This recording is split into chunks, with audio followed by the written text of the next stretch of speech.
Hello everybody, it is RJ's Trains and it is the dog days of summer and I've been working on the railroad. So in today's video, let's check out some of the work I've been doing on the layout. You can see some over my shoulder, run some trains and talk about what's coming up here on the channel in the very near future. So let's dive into today's video.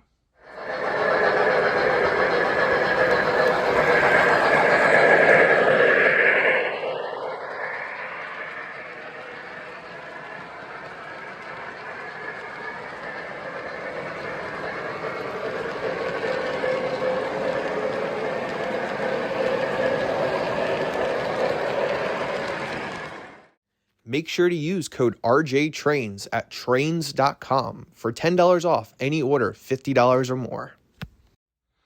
Hello everybody and welcome back to RJ's Trains. Now that we've got all those silly catalog videos out of the way, which I know all of you guys totally love and always agree with my opinions on, I figured, it's been a while, usually after 2 or 3 months, and I haven't made a layout update video. I start getting some comments asking if I died, if I tore down the layout. So not a ton of updates. I have a life. I do things outside of trains. I'm not down here sitting on my basement all day playing with trains or on Discord or whatever else you can think.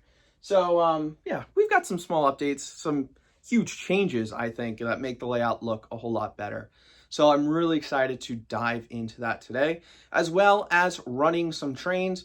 We've got the amazing Lionel Legacy RF&P H7 that will be running at the end of today's video, as well as a Long Island Railroad G5 with some Golden Gate Depot passenger cars. So make sure you stay tuned to the end of that video for to see the trains run around the layout with all of the new additions. And one last thing before we dive into today's video is that I just want to make a special announcement. I've been plugging this in my last few videos, but the next video that will be up on my channel in approximately a week or so is going to be a video.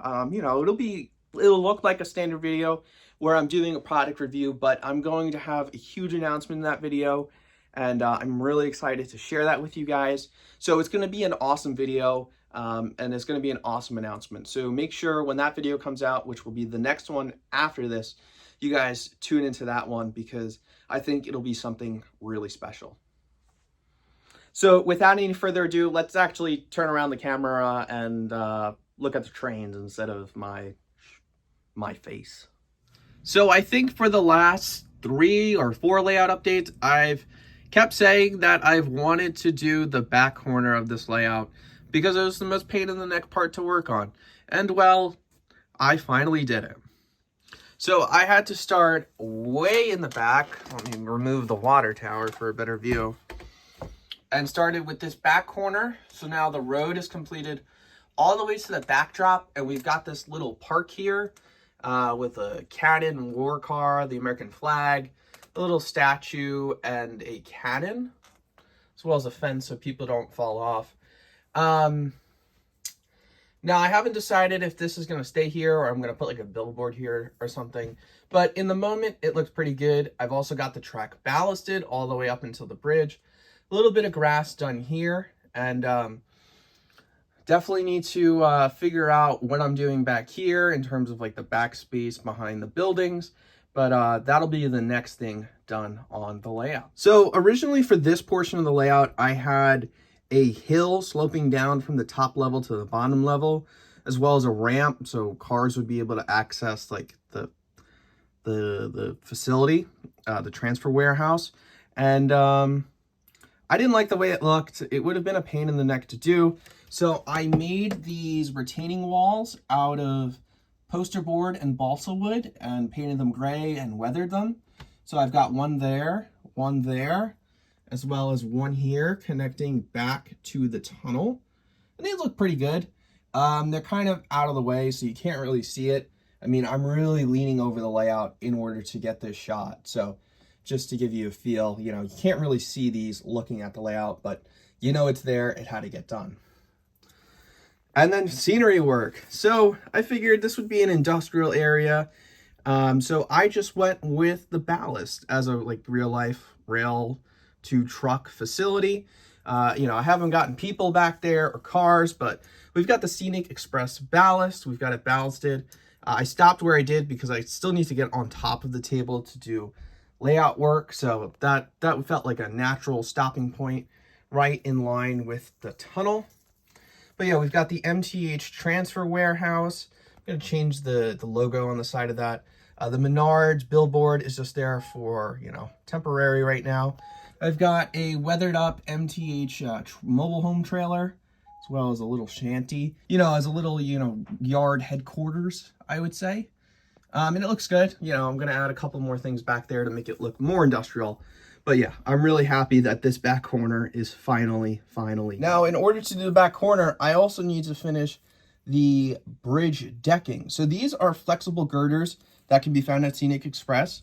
I get asked a million times each video who makes these. It's made by Scenic Express. You can get it on their website. So I've got it done on this side, all the way around to the retaining wall. And then same thing on this side, all the way around. And yeah, it looks a lot better. Now, unfortunately, I had to keep this 2x4 here for support. I haven't finished painting. It's just got one coat of gray paint on it. So I still have to finish that up, but I wanted to get this video out beforehand. Now, in terms of the rest of the bridge, I want to spray the deck brown to match the girder plate. If that looks good, then I'll leave it as is. If not, then I'll ballast the bridge to, you know, hide imperfections. So that's the plan for the bridge. But now this side of the layout is really taking shape and looking a whole lot better than what it had been previously. So in the town, we don't have too many changes other than I rearranged the order of some of the buildings and I installed a new building, Satriali's, which is a throwback to the Sopranos. It is the sandwich shop / butcher shop that they conduct some of their business at, as well as completing the brick sidewalks in front. I did miss a spot with the gray paint for the curb, so I'm gonna have to go back and touch that up. Like I said in previous videos, I'm pretty sure I'm not gonna wire up the buildings just because of the amount of effort that it would take. But I'm liking the way this looks a whole lot better now. And of course, now I can put the camera down like this. We have a straight crossing gate as well as road going all the way to the back, which makes it look so much better. And then down in front here, we've got some more scenery going on. So the ballast has been completed from about where the station platform ends all the way to here, as well as this little patch of grass. This is where I'm considering moving the American flag just so it's up front and prominent, you know, where it usually has been in my videos when this was all previously pink foam or just the poster board. But it was one of my first attempts at using static grass. Not perfect, you know, not the greatest thing in the world, but it's a first attempt. So, you know, I'm not totally happy, I'm not totally upset, but for a first try, I think it looks pretty good. And I can always go back and do some touch-up work in the future. But, you know, grass isn't perfect in the real world. So, yeah, we'll figure out by the next layout update what we're going to do with this tiny little space up front. And next up in the front here, definitely not exciting whatsoever. But we've just ballasted this front stretch where the road is all the way down to the end of the painted pavement. It's definitely not perfect, as you can tell by the edge here. But because the track literally comes to the edge of the table, it's very difficult to do good ballast work. So, you know, if I put the camera like this, it's all right. It's passable. So, you know, that's all right with me. And of course, I'm going to have to touch up the black paint on the front here from using the masking tape to make sure the ballast doesn't get all over the floor. But more ballast work makes the layout look a lot more complete, which makes me happy. And speaking of more completed ballast work, we've got ballast work now leading into the tunnel, so you can't really see where the ballast ends, as well as some scenery work. So we've got some dirt and leaves piled up there on the sides, as well as a tipsy deer, a couple of them. So maybe a hunter took them out, but we'll fix that in the future. And last but not least, up on the mountaintop, we have the first of the super trees. I've been talking about these for a very, very long time. And this is the first batch made of roughly 1 box of super trees. And I really, really like the way they've turned out. They're just a kind of pain in the neck to actually make. But I'm really, really liking the way it turned out. And I know somebody's going to say, those trees look different than the trees here. You know, eventually it'll all be mixed up, you know, so it looks like an actual forest where not all of the trees are the same exact color. But I just finished those. I wanted to get them on the layout to make the layout look a lot better. And I'm really happy I did. They're looking very, very good. I'll include some close-up shots. But yeah, I'm very happy with how they're turning out. Super trees are a very delicate process to make them. There are a million videos on how to do it, so I'm not going to put out my own video. But yeah, they're a pain in the neck, and I just haven't really found the time to complete the one box I do have so far. And I know I'm going to get a few questions about this. This is a separate project that we'll actually cover in my next video. Got a little Bigfoot as the engineer.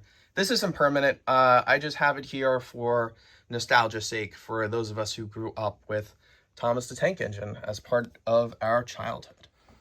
All right, well, that about wraps it up for today's video. As I said, you know, not a lot of updates, but I think there are small things around the layout that are starting to add up to become big differences. You know, that back corner is something that's been the boogeyman, the albatross around my neck for quite a while now. So I'm finally glad that that's to a level of completion that I can live with for now.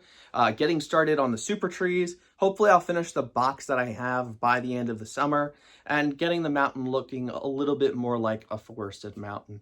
So, you know, and even the little things like the ballast, those little things really add up and make the layout feel more like a real world and not just a pink foam abyss. So I'm really excited. So make sure you stay tuned for future layout updates, future layout work, as well as future product reviews. We've had a lot of new things coming in here soon. Yeah, exciting stuff. Make sure you stay tuned, you're subscribed, you hit that like button down below.